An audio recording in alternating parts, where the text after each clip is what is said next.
Hey everybody, it's Christine Pedersen here, and I want to talk about summer. This is coming from personal experience as we have really been feeling, all of us, adults and kids, the end of school and the transition to summer. All transitions are hard. I find the transition back to school has its own challenges, but I've been noticing a lot of things that my kids and I are bumping up against in the last couple of weeks, but especially days, that I wanted to share. So let's talk a little bit about how we can turn the summer of overwhelm, which is how I've been picturing it in my mind, into a summer of sweetness. Tell me where your kids are at. Are they already out of school for this summer? Have they started summer camps? This is our last day of school, so this is heavy on my mind. I know some people still have school for another few days or even a week. So let me know in the comments where your kids are with their summer routine and how everything is going for you so far. I started to notice probably about a week and a half ago that my youngest, who's 6 and going into first grade next year, was saying no a lot. She is a super capable, super independent, super cooperative helper. And the no's were just rolling out of her mouth with such force. She was very adamant. She would also say things like, "I won't." And she's a great problem solver. So this, after a couple of days of me being really frustrated with these no's and the I won'ts, I started to think, okay, what is going on under the surface for her? And of course that light bulb came on. It didn't take me long to be like, what transitions are happening now that might be causing some issues with security, with control. And here she is. She's in another situation in which something that she loves and depends on, her routine for the day, is ending. She's gonna miss her teacher. She's gonna miss her friends. She's gonna miss all the activities that she loves at school. And she's going into summer. And she knows that's going to be fun too. We've been talking about and planning for a summer of travel and adventure and pool time. So I know she's looking forward to that, but she can't see it. She can't feel it. It's not real to her. All she knows is that this beloved thing is ending school and summer is starting. And it's a little bit unsure. She's insecure about that. So what does she need? She needs control. And right now, one of the things that she can control is her no. So one thing we can do to really make summer a little bit sweeter is to honor your child's need for control and security. Every time that no comes your way, here's what I was doing that I was really struggling with. I would hear her no or I won't, and I would immediately get triggered. I would go into red brain and be like, "Oh no, you didn't," or "Don't take that tone with me." And I had to really watch myself. I think because the underlying reason for that, for me, was that I was like, I'm gonna have to hear no. Shout it in my face 5,700 times all summer long. I pictured like the summer of no, basically, in my mind every time I got this response from her. Or I pictured her saying, "I won't," every time we need to leave the house and get socks on or shoes on or backpacks or water bottles and I need her cooperation. So the first thing that can be really helpful for parents is to take it one day at a time. When you're tempted in your mind to reel out all the challenges that you're experiencing in this moment and make them as big as the whole summer, it's going to be way harder for you to get calm in the moment and be that grounded source of support that your child needs. So the first thing you can do is don't look at the big picture, not in your mind. And also for your child, help them see that this day things are within their control. I went back to offering my 6-year-old the same choices and options for control that I would recommend offering a 2 to 3-year-old. And at first it felt strange for me to go back and to say, it's time to brush your teeth. Would you like to put the toothpaste on, or should I? Over and over again.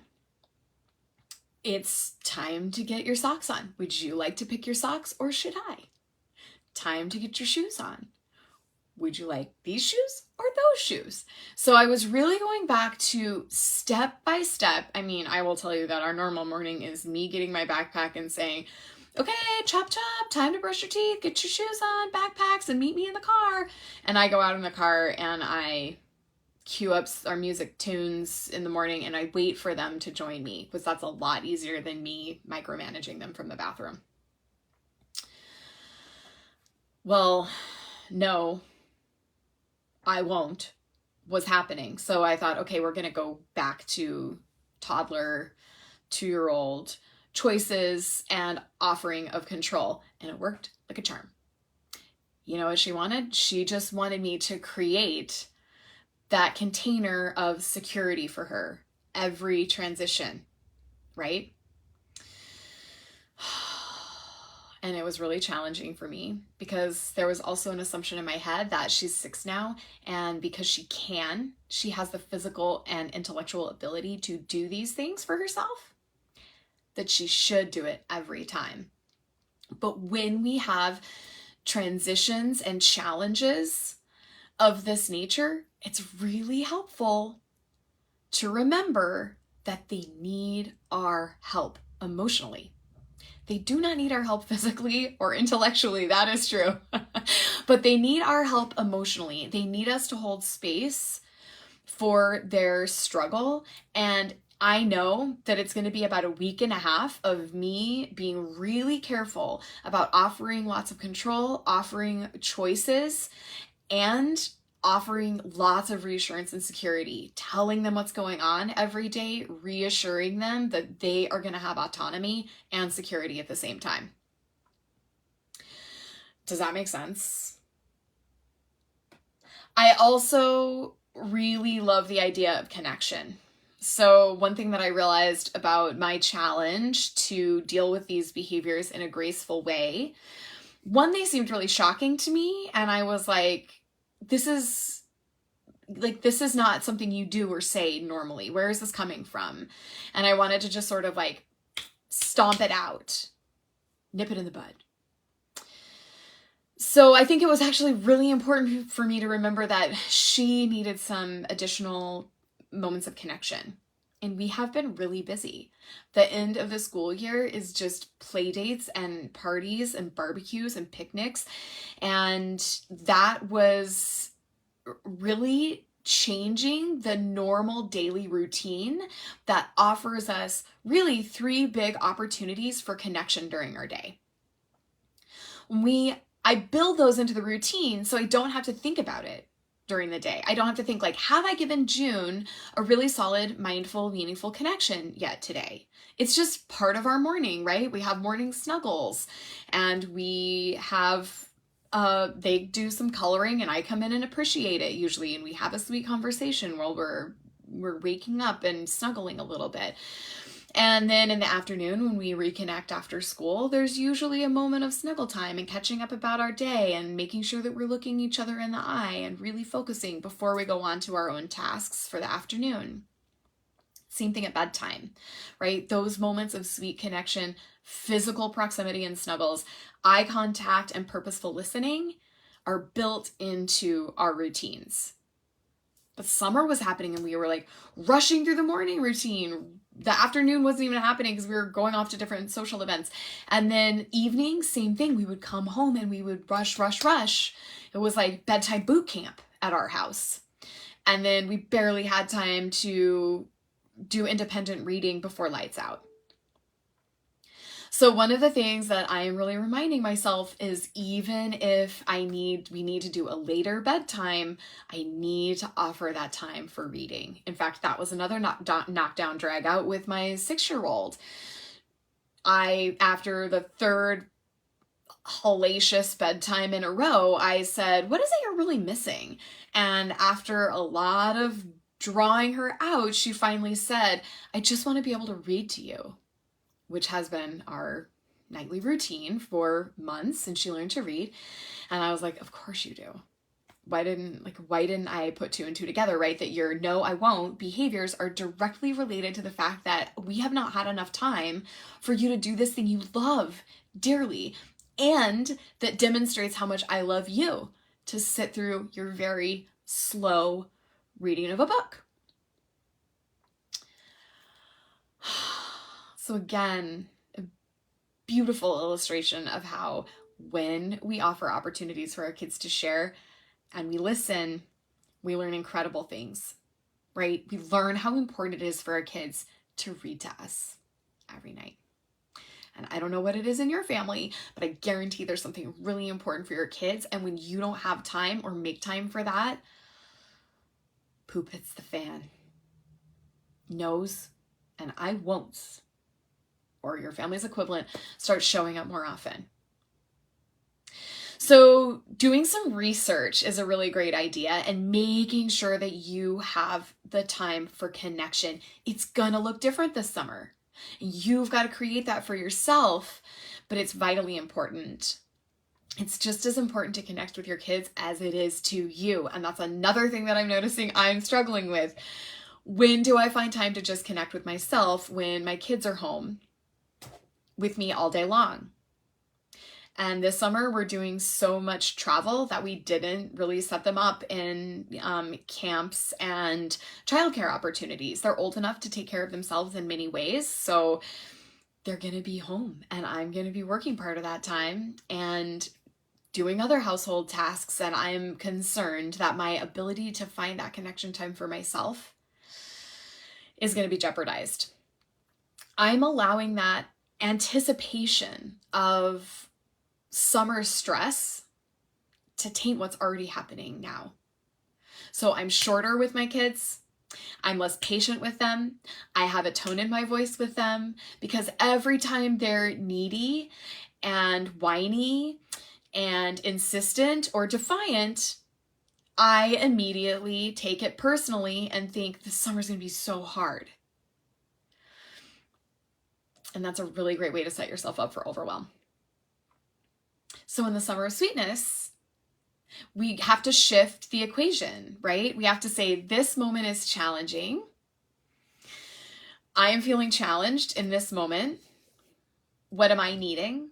How am I going to get that connection for myself later after this problem is solved? And make sure I do it, right? So part of summer of sweetness is holding ourselves accountable for finding that sweet time that we need for ourselves, whatever it is. If it's taking a silent walk, if it's having time to read in the afternoon, if it's making sure you get on your bike ride or in the hammock with no one asking you questions or bothering you, figure it out and make it happen. You are vitally important. And it's okay to take time to connect deeply and meaningfully with yourself. How cool is that? You don't have to make an excuse like, I need to connect deeply for myself so that I can be there for my kids. I mean, that is true. But you are worthy of connection, period. It doesn't have to be for some other end. Okay. So to sum up, don't think of the big picture unless it's in a good way. When you're feeling overwhelmed in the moment, don't count up how many more snack messes you're going to have to clean or how many more fights you're going to have to break up and string it out for the next 90 days before school begins. Just know that you're going to get through each one every step at a time. Don't look at the big picture. Offer control and choice. Age-appropriate control and choice, but you know what? If there's a lot of transition stress happening with your kiddo, go back to what you would say that would offer security and autonomy when they were younger. And then make time to connect with them and to make time to connect with yourself. It's going to help your summer roll out so much more sweetly. And then also, when hard days, hard moments happen, as they will, remember that it's normal, because we're humans, that things get messy and difficult. And if you can not judge yourself or your child in that moment, that's going to be really helpful too. It's going to help you rebound and reconnect and repair a lot more easily. So that's a little bonus I just thought of right now. When poop does hit the fan, it's okay. Totally normal, humans. How do we move forward? With laughter. Find ways to laugh. Okay, I'm going to wrap this up. I really want to hear in the comments how your summer is going already, what you're afraid of, what you're excited about, what things are triggering you. And please let me know if you have any questions or concerns about behaviors. I love getting to the bottom of what's really causing behavior. Let's not just put a Band-Aid over it, because, I mean, here I'm doing it again. You're going to need a box of 500 Band-Aids for the summer, right? So stop just putting Band-Aids over things and start looking at what the root cause of the challenge is so that we can deal with that and save you some time, some energy, some Band-Aids. Yeah? All right. I love you all. Thank you for being here. What an amazing community.